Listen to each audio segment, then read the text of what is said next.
It's fair to say that Vivid is quite the spectacular. Since 2008, every year for 3 weeks, Sydney has been turned into a canvas for what is now the largest festival of lights, music and ideas in the world. Both myself and Luke have visited Vivid in the past, and to be honest, on my first visit I thought it was okay. And whilst Luke thought it was a good experience, it was a real struggle to enjoy it with all the crowds and craziness. Like moths to a candle, Vivid is expected to bring over 2 million people to the already congested city of Sydney for this mind-blowing event. Vivid Sydney promises to make the city of Sydney come alive. So is it a truly illuminating event, or perhaps not worth the rise in power bill? I'm Dominic Lacey, and this is Review Time. A single firework by itself isn't all that impressive, but combine multiple fireworks together and you've got yourself a spectacular. And this is the best way I can describe Vivid. It is a bombardment of light and sound in the best sort of way. If you follow the official routes, you'll experience a wide variety of differing artworks.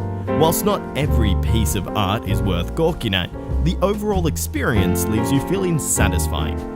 The event as a whole is formed into clusters of exhibitions around particular landmarks.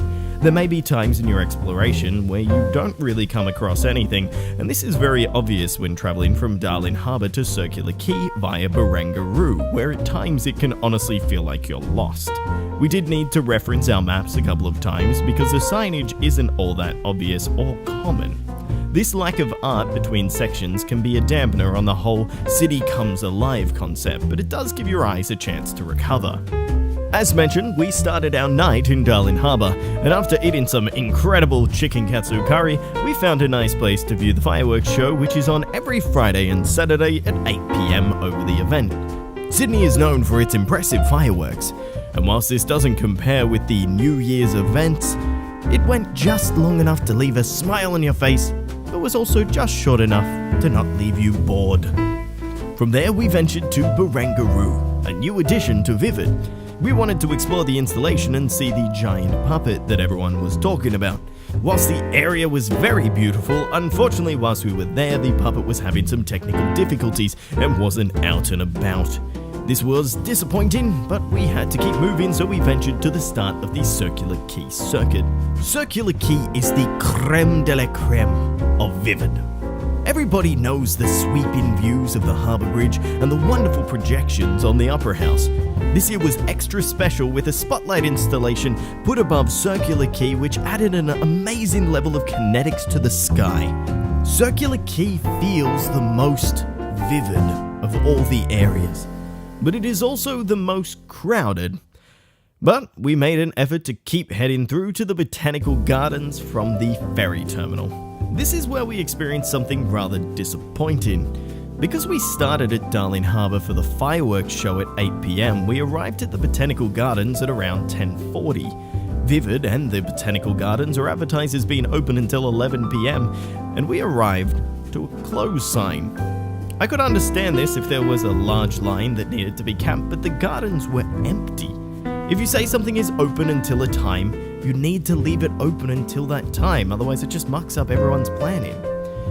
After this, we head home on a rather bitter note. The next day we visited Luna Park to do a review which will be coming up soon, but we stayed until the night. Make sure you head over to Luna Park to experience their installations up close. Except for the Luna Park head thing by Samsung, it's a rather unique idea, I'll give them that. The Ferris wheel and Coney Island installations are some of the best throughout the entire event. The Coney Island projection display provides insight into the troubled history of the park's past, present, and future, and the Ferris wheel's Fantasos is an awe-inspiring display of lights, and also the only Vivid installation that you can ride. Best of all, entry into Luna Park is free. Keep in mind that there are many paid events around the city outside of the free content, like Taronga Zoo's nighttime offerings and many of the cruises. Luke has done one of these cruises in the past and thinks that being stuck on a boat isn't the best way to experience the event, and ultimately doesn't give you a much better vantage point than you get on land. Vivid is something that you can definitely enjoy in one night, but if you're looking to conquer it all, you'll definitely need to give yourself some more time. Many parts of Sydney are involved in Vivid, and it would be near impossible to see everything on a single weekend. This seems to be an attempt to drag people away from Circular Quay and the likes, but it mostly is in vain, as everyone just wants to see the poster children for Vivid, the Opera House, the Harbour Bridge, and the Botanic Gardens. I've heard a lot of complaints regarding the organisation of Vivid, and I feel from what we experience, many of the criticisms are unfounded, but remember, I'm saying there from what we experienced and not what everyone else experienced.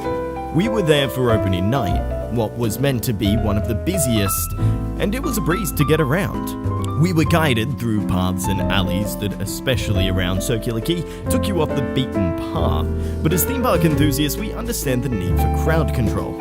They keep us safe, and they keep things moving. If you're not keen on crowds, there are some great out-of-the-way areas that provide a more personal experience for viewers. Many parts of the cruise terminal in Circular Quay are open to the public. Due to many people believing the terminal to be inaccessible, you'll be able to experience a personal Vivid with an amazing view of the Opera House and the CBD from the heights well above the crowds. Some may question what the intention behind the event is. Why would Sydney go to such lengths for a mostly free event? I honestly believe it's a battle in a war which Sydney has been losing in relevance compared to cities such as Brisbane and Melbourne. Sydney is the home of bad press. Poor infrastructure, extremely high living costs, housing and rent are what Sydney is mostly known for. This event shows Sydney in a new light, and I'll be honest, it worked for me. I left the city with a feeling of sentiment compared to my usual, dear Lord, I can't wait to get out of this hellhole feeling. Whilst Vivid in the past has failed to impress, I left the event this year feeling incredibly satisfied. Both myself and Luke experienced moments of awe similar to experiencing some of the best theme park nighttime spectaculars in the world. If you approach Vivid with an open mind and an acceptance of walking around in large crowds, we feel you will have a spectacular night exploring the city of Sydney as it truly comes alive.